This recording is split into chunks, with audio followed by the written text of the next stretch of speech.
Utakmicama 22. kola sutra će biti spuštena zavesa novogodišnja nadmetanja u fudbalskom šampionatu Superlige Srbije.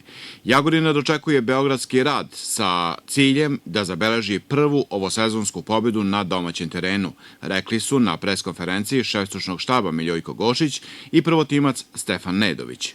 Mi sa Radom igramo tradicionalno, da kažem, neizvesne utakmice, što na Banjici, što u Jagodini.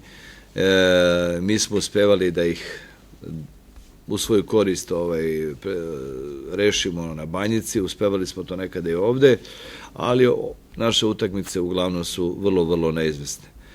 Očekujem od našeg tima da sutra na spuštanu, da kažem, te jesenje zavese i aktivnosti za ovu godinu, koja je za nas bila jako, jako teška i puna iskušenja, da svi smognemo snage, da svi prevaziđemo i svoje mogućnosti trenutno, da pokažemo pre svega jedan iznad svega timski duh, da odigramo i za one koji nisu dobili dovoljno šansi i za one koji ne budu dobili šansu sutra i da otvorimo mnogo lepšu i mnogo blistaviju perspektivu i da radimo u mnogo ambicioznim uslovima za sledeću polusezonu, tako da očekujem, znači, da sa tim pristupom i tom igrom dođemo do bodova na našem terenu, jer to bi bio veliki, veliki vetar u leđa, tako da bi mogli da se konsolidujemo, uradimo dobre pripreme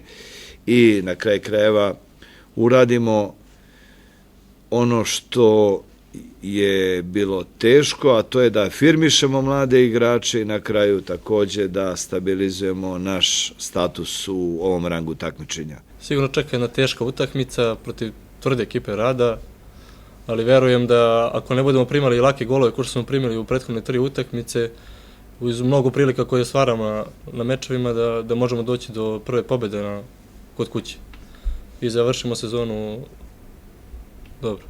Sutrašnja utakmica 22. kola Superlige Srbije na gradskom stadionu u Jagodini, Jagodina Rad, počinje u 13 časova.